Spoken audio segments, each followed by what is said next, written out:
네, 국민의힘 대선 후보 교체 사태가 밤사이 일단락됐습니다. 김문수 후보는 선관위에 정식으로 이름을 올렸는데요. 대권 가도의 꿈을 접게 된 한덕수 후보는 모든 것을 겸허히 수용하겠다며 김 후보의 대선 승리를 돕겠다는 입장을 밝혔습니다. 이런 가운데 이재명 더불어민주당 대선 후보는 오늘 전남을 마지막으로 경청 투어를 마무리하는데요. 대선을 앞두고 급변하는 전국 상황 두 분과 함께 짚어보겠습니다. 이종훈 정치평론가, 김수민 시사평론가 나오셨습니다. 어서 오십시오. 안녕하세요. 예, 요즘 밤에 워낙 많은 일들이 있어서요. 아침에 일어나면 뉴스를 꼭 확인을 하는데 상황이 막 뒤집혀 있기도 하고 굉장히 좀 어떻게 흘러가나 좀 많은 분들이 우려 섞인 시선을 또 보셨을 텐데 일단 지난 밤 사이의 상황 먼저 짚고 넘어가도록 하겠습니다.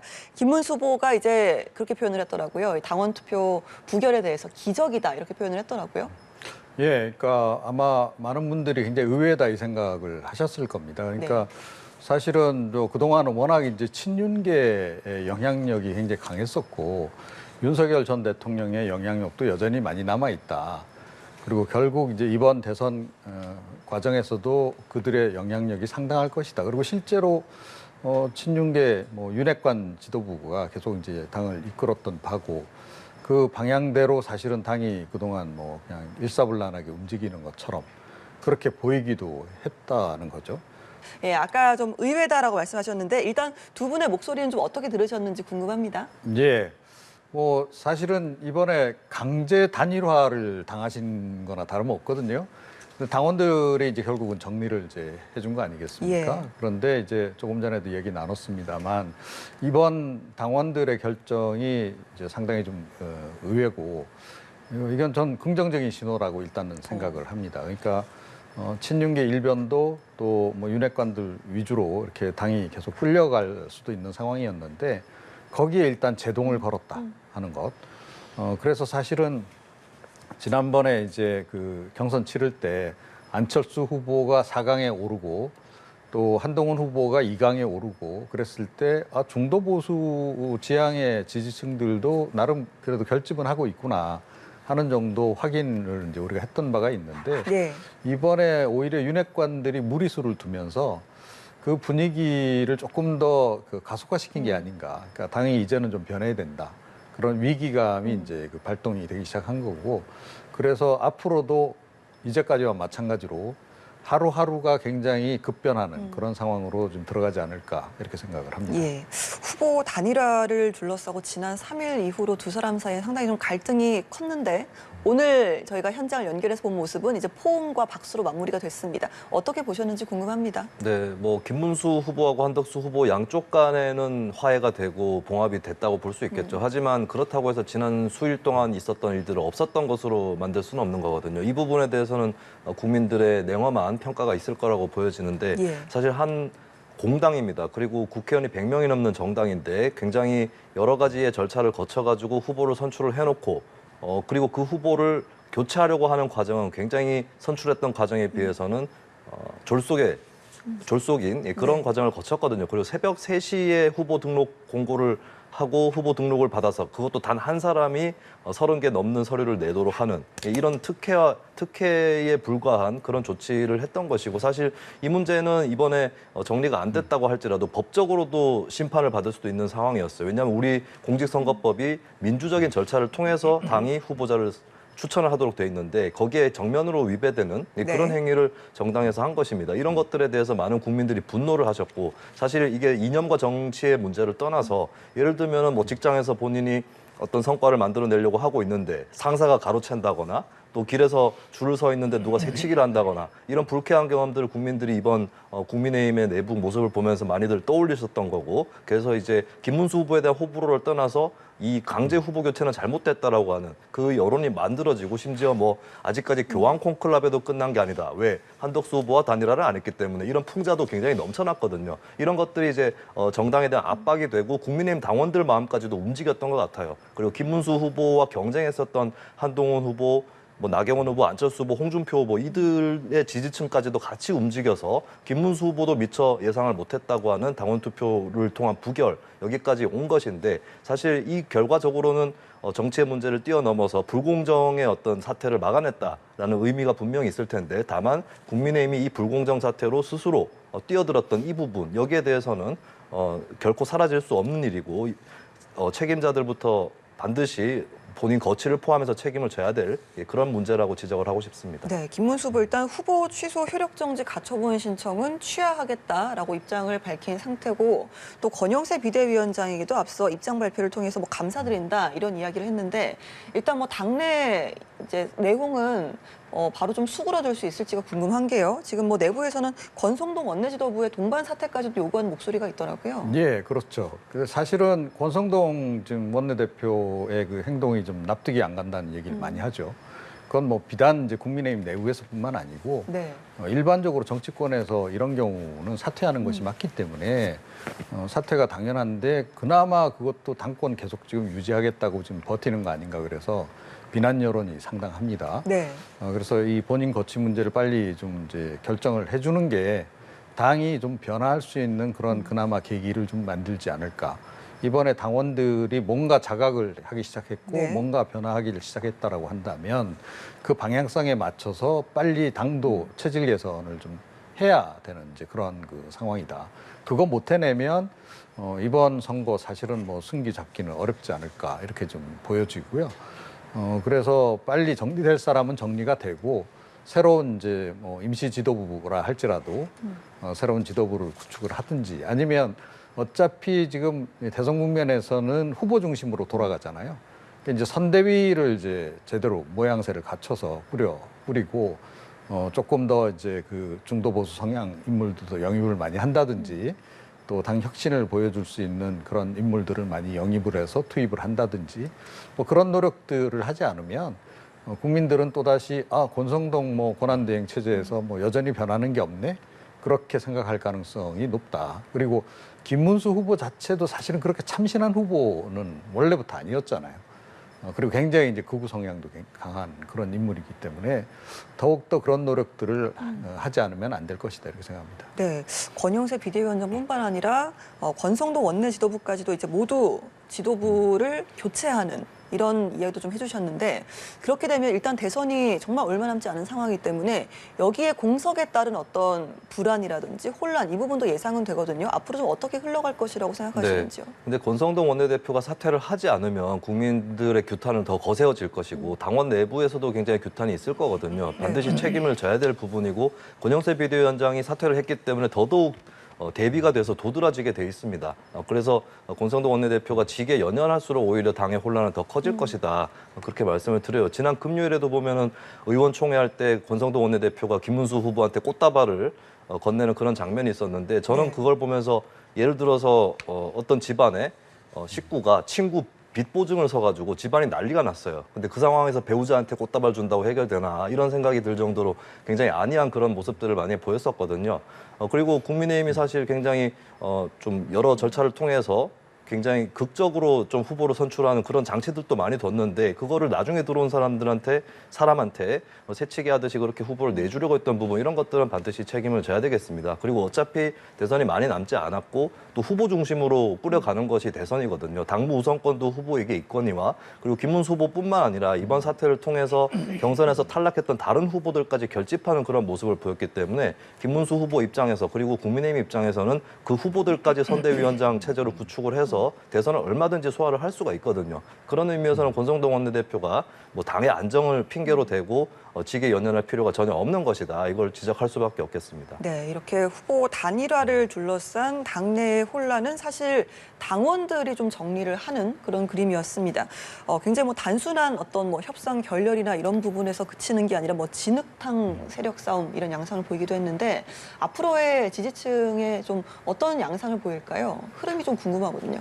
그래서 지금 김문수 후보도 굉장히 통합을 강조하는 것 네. 같아요. 그래서 어찌됐건 이제 뭐 본인이 당 내에서는 비주류 아니겠습니까? 그래도 여전히 이제 친윤계 영향력이 강하고 이제 그렇기 때문에 이걸 어떻게 조화를 잘 시키느냐가 아마 굉장히 관건이 되지 않을까 싶어요. 그거를 이제 조합을 잘못 이제 찾기 시작하면 이제 김문수 후보도 사실은 이제 탄핵에 반대했던 사람이잖아요. 네. 그러면 그냥 그 내란 동조 세력 뭐 이런 식으로 이제 민주당이 프레임을 걸었을 때 그로부터 헤어나오기가 어려운 그런 상황이 되는 겁니다. 그래서 당 통합도 기해야 되겠지만 동시에 변신을 이제 꾀해야 되는 상당히 좀 결합시키기 어려운 두 가지 과제를 지금 동시에 안고 있는 그런 그 상황이다. 그러니까 결국은 이 부분은 정치력으로 이제 해결을 할 수밖에 없다라고 저는 생각이 들고요. 그런 정치력을 이번에 이제 보여줄 수 있다면 뭐 의외로 이제 김문수 후보 중심으로 네. 이제 당이 단합도 할 것이고 지지 세력도 이제 결집을 할 수 있겠죠. 그걸 못 해낸다 그러면 역시 지지층들이 이제 분산될 가능성이 이제 크다. 네. 이렇게 봐야 되겠습니다. 당내 비주류들의 좀 부상도 조심스럽게 예측을 해볼 수 있는 상황인데 지금 뭐 중도 보수층의 기류가 어디로 흘러갈 것이냐를 이야기를 하는데 상당수가 개혁신당으로 옮겨가는 상황들이 있었습니다. 이런 상황은 좀 어떻게 보셨는지 궁금하거든요.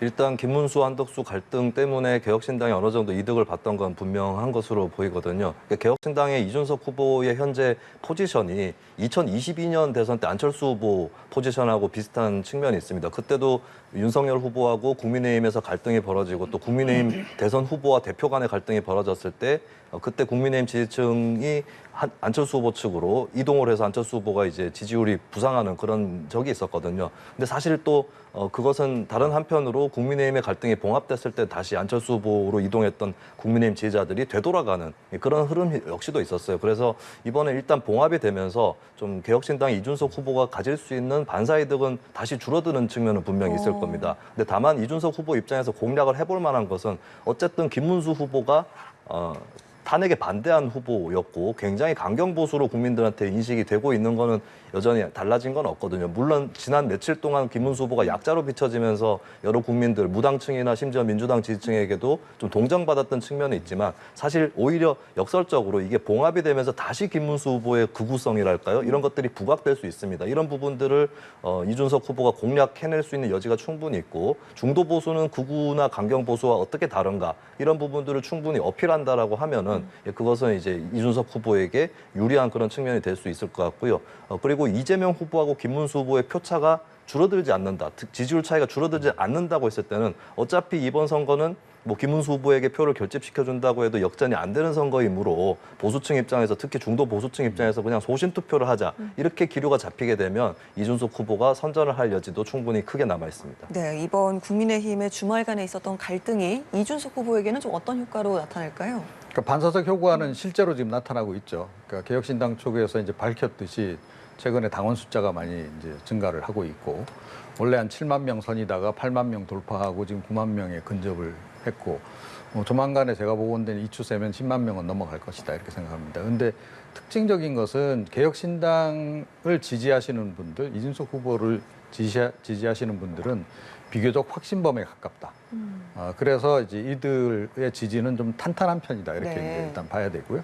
다만 아직까지 이제 그 규모가 양당을 이제 능가할 정도가 이제 안 되는 그런 부분이 있고요. 근데 결국은 뭐 저는 그 양당의 이제 폐해를 지적하는 것을 넘어서서 더 앞으로 나가야 된다. 이준석 후보 본인도 그렇게 얘기를 했잖아요.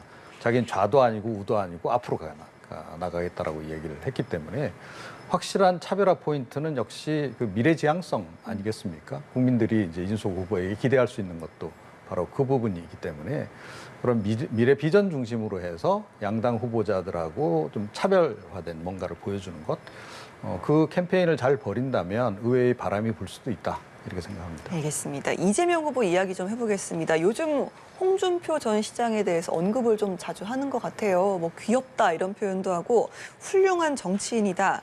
또 같이 할 길을 찾아야 한다 이런 메시지를 좀 내기도 했는데요. 이런 언급들이 어떤 중도 확장층에도 어필을 할 수가 있을지 좀 어떻게 들으셨습니까? 일단 홍준표 후보한테 연락을 취하고 얘기도 한 부분 이런 것들은 좀 포용성 이런 것들을 이재명 후보가 보여주려고 한 것 같고 그런 측면에서는 도움이 안 되지는 않을 거다라고 봐요. 근데 조금 긴장을 해야 될 부분은 예를 들면 김종인 전 국민의힘 비대위원장하고 만나는 거하고 홍준표 후보에 대해서 얘기하는 거는 좀 다를 수 있습니다. 네. 그러니까 홍준표 후보 같은 경우는 사실 평소에 이재명 후보를 범죄자라고 부르는 사람이 홍준표 후보거든요. 그래서 이재명 후보가 너무 이렇게 막 만나는 건 아닌가, 막 얘기하는, 막 대화하는 거 아닌가 이렇게 이제 좀 그 평가를 받을 수도 있습니다. 그래서 네. 조금은 긴장을 가질 필요는 있다라는 측면은 분명히 있는 것이겠고 어쨌든 국민의힘도 이제 봉합이 되고 있는 상황이고 홍준표 후보가 뭐 민주당을 지지하거나 이럴 일은 없는 거기 때문에 이 정도는 이제 뭐 대화 정도는 할 수 있다.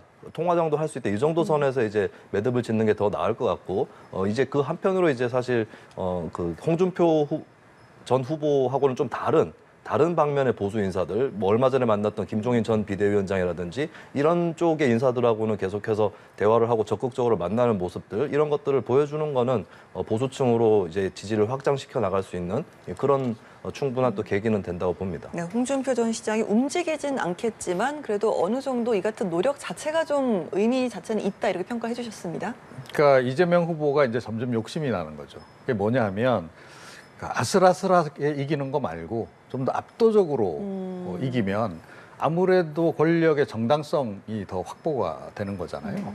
51%로 당선된 사람하고 60%로 당선된 경우는 이건 분위기가 완전히 다른 겁니다.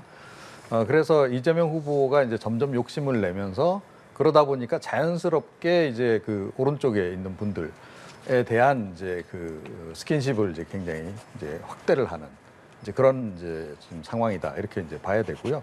진보 진영 쪽은 다 정리가 끝났잖아요. 진보당 후보도 이제 사퇴를 했고 뭐 원탁 회의를 통해서 이미 사전에 얘기 다 나눴고 이제 그런 상황이기 때문에 이쪽은 이제 걱정할 게 없다. 그래서 더 우양우를 해도 이쪽 진보 쪽에 있는 사람들이 이제 다져놨기 용인을 때문에. 해줄 것이다. 예. 이런 그 자신감의 반영 이렇게 이제 봐야 될 것 같습니다. 자신감의 반영이다 네. 이렇게 말씀을 좀 하셨습니다. 자, 이재명 후보 오늘은요 전남에서 경청 투어를 마무리를 합니다. 아무래도 좀 텃밭이기 때문에 편안한 마음으로 좀 일정을 소화하지 않을까라는 생각이 드는데 아무리 사법 리스크도 많이 좀 내려놨기 때문에 좀 이런 국민의힘의 후보 교체 사태가 좀 이재명 후보에게로 반사이익이 되는 이 같은 상황도 좀 예상해 볼 수 있겠습니까? 일단 이재명 후보가 국민의힘 내부 갈등이 한창일 때 영남 지역을 방문을 했거든요. 이거는 탁월한 행보라고 볼 수 있어요. 오히려 그쪽 텃밭에 들어가서 기습을 하는 듯한 그런 느낌을 주는 것이고 그렇기 때문에 국민의힘의 내부 갈등을 더 부각시키는 효과가 있었고 그리고 이제 전남에서 일정을 마무리를 하는데 사실은 이제 어느 지역인가 뭐 이것도 중요하겠지만 뭐 양곡관리법 개정이라든지 이런 것들을 이제 정책 발표를 했거든요. 물론 전남 지역에 농민분들이 많기 때문에 지역하고도 어느 정도 연관이 있을 텐데 그런 포지티브한 행보를 하는 것이 더 낫습니다. 사실 반사이익이라는 건 어차피 알아서 들어오는 것이고 그리고 국민의힘 내부 갈등이 봉합됐기 때문에 더 이상은 또 크게 기대를 하면 안 되는 거고 기대하는 모습을 보이면 또 그게 역풍이 될 수도 있는 거거든요. 그럴 때일수록 이제 본인 페이스대로 밟아 나가야 된다는 것이고 그리고 이제 뭐 대통령이 되면 바로 뭐 재판부터 중단시키려고 형사소송법 개정하는 거 이게 중요한 거냐 이런 비판을 좀 국민들한테 받을 수 있는데 그런 정책의 무게를 싣기보다는 양곡관리법 개정안이라든지 이렇게 뭐 노란봉투법이라든지 윤석열 대통령에 의해서 거부당했던 그런 정책적인 그러니까 본인을 위한 법안이 아니라 좀 더 보편적으로 농민이나 노동자를 위한 법안 이런 것들을 더 앞세우는 것이 훨씬 현명한 전략이 될 것이라고 보이고 그러니까 이재명 후보가 명심해야 될 거는 이제 자기와의 승부다라고 하는 측면 이것을 굉장히 유념을 해야 될 것 같습니다. 자기와의 승부다. 어제 이재명 후보 같은 경우는 국민의힘 사태에 대해서 뭐 친이 쿠데타다 이렇게 표현을 하기도 했더라고요. 이번 상황 어떻게 보셨는지요? 네. 근데 사실은 그 부분은 언급을 안 하시는 편이 더 낫지 않았을까 저는 그렇게 생각을 해요.